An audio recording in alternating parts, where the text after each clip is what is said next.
খেয়াল রাখতে হবে যে আমাদের শত্রু কিন্তু বসে নেই। তার অনেক টাকা, সে যে পরিমাণ টাকা চুরি করেছে সেই টাকা বাইরে নিয়ে গেছে, এবং ওই টাকা দিয়ে সে আবার সারা পৃথিবীতে তার যারা ডায়াসপোরা মেম্বার আছে তাদেরকে দিয়ে সে ক্যাম্পেইনে নেমেছে। এখানেও তার ছানাপোনারা আছেন, তারাও হয়তোবা সেই টাকার অনেক ভাগ পাচ্ছেন।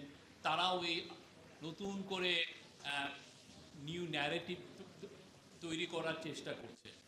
এই বিষয়ে আমাদের সত্যিকার অর্থে সবাইকে খুব দৃঢ়ভাবে মনে রাখতে হবে যে কারা কারা জুলাইয়ের সময় আমাদেরকে সন্ত্রাসী বলেছে, কারা কারা আমাদেরকে দাস বানিয়ে রাখতে চেয়েছে, কারা বাংলাদেশকে একটা ভাসাল স্টেটে পরিণত করতে চেয়েছে। এইটার থেকে, এই মেমোরির থেকে যেন আমরা সরে না যাই, এই মেমোরিকে আমাদের যাতে ভুলে না যাই, সেটার জন্য আমাদের সব কিছু করতে হবে। আর একটা জিনিস আমি মনে করি যে বাংলাদেশের যারাই জুলাই আন্দোলনে ছিলেন তাদের সবার থেকে একটা বড় আওয়াজ আসা উচিত, যাতে জুলাইয়ে যারা হত্যাকাণ্ডে জড়িত ছিল সে পৃথিবীর যেখানেই থাকুক না কেন এবং যত বছর থাকুক, এদেরকে যেন আমরা আইনের সম্মুখীন করি, তাদেরকে জন্য ট্রায়ালের সামনে আনতে হয়। এটার জন্য আমরা অনেক বিদেশে অনেক জায়গায় অনেক উদাহরণ আছে।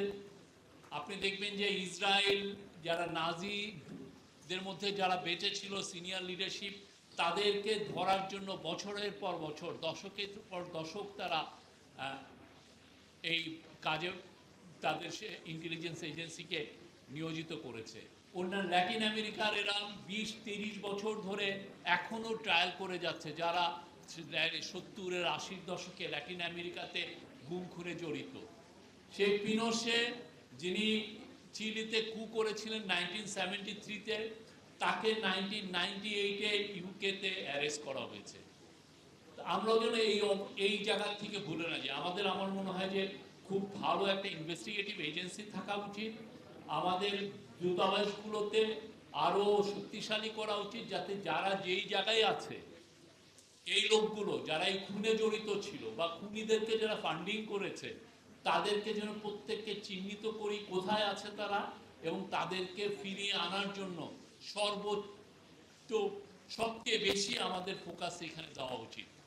আমি গভর্নমেন্টের কাছে আশা করব যে এই বিষয়ে যদি ডেডিকেটেড কোনো এজেন্সি তৈরি করা যায় সেটা আরও ভালো। কেননা জুলাইয়ে যারা আমাদের ছোট ছোট ছেলে মেয়েদেরকে, শহীদ আনাসকে, শহীদ জাবেরকে, শহীদ ফাইয়াজকে, মুগ্ধকে, ওয়াসিমকে, আবু সাইদকে যারা খুন করেছে, সেই খুনের আমরা বদলা নিতে চাই না, বাট যারা এটা করেছে তাদের সবাইকে বিচারের সম্মুখীন আনতে হবে। এটা হোক আমাদের মূল আত্ম উপলব্ধির একটা বড় জিনিস। আমরা অনেক, আপনি দেখবেন যে আমাদের 70-80 বা ওই সময় অনেক অপকর্ম করেও আমরা যেহেতু ভুলে গিয়েছিলাম, এই লোকগুলো আবার রিটার্ন করেছে। আপনি আজকে আমি কিছুদিন আগে তোফায়েল আহমেদ নিয়ে লেখা লিখেছি, অনেকে দেখি বিস্ময় প্রকাশ করছেন। তোফায়েল আহমেদ সেই সময় রক্ষী বাহিনীর মূল সমন্বয়কদের একজন ছিলেন। তো তার অপকর্ম আমরা ভুলে গিয়েছি। উনি ফিরে এসে সেই 90-এর দশকে দেখেন আমাদের পার্লামেন্টারি ডেমোক্রেসিকে দাঁড়াতেই দেয়নি, এই ওনারা হরতাল আন্দোলন করে করে পার্লামেন্টকেই কার্যকর করতে দেয়নি। ঠিক সেই রকম যারা যারা আমরা ওই যে ইনুকে দেখেন, একই অবস্থা, উনি শেষের দিকে এসে মনস্টার হয়ে গেলেন। তা আমরা যেন যারা যারা এগুলো করছে তাকে যেন আইনের আয়ত্তায় আনা হয়। এটা 20 বছর লাগুক, 30 বছর লাগুক, আমরা মরে যাব, যাতে আমাদের পরবর্তী জেনারেশনও যাতে এদেরকে খুঁজে খুঁজে বের করে এনে আইনের সম্মুখীন করে।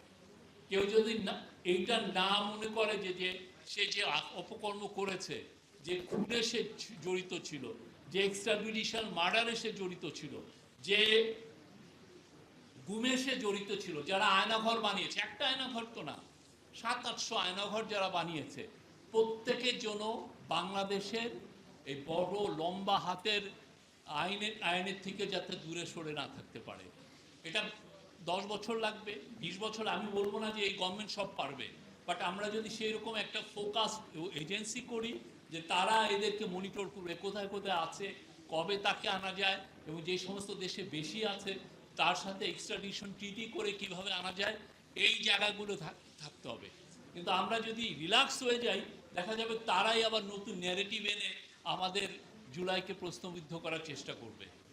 আমাদের ফোকাস, আমাদের তাদেরকে যে আমরা হান্টিং করব, এটা যাতে রিলেন্টলেস হয়, দিনের পর দিন, বছরের পর বছর, দশকের পর দশক জন্য এটা রিলেন্টলেসলি যাতে আমরা তাদেরকে পার্সিউ করতে পারি, তাদেরকে আইনের আওতায় আনতে পারি।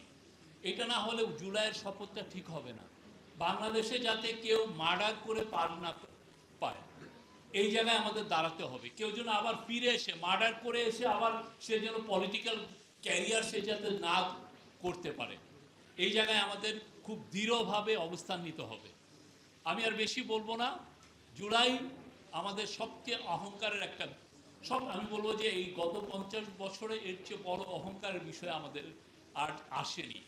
জুলাই আমাদেরকে শিখিয়েছে কিভাবে দাসত্বের শৃঙ্খল থেকে বের হতে হয়, কিভাবে ডিগনিটিকে ফিরিয়ে আনতে হয়।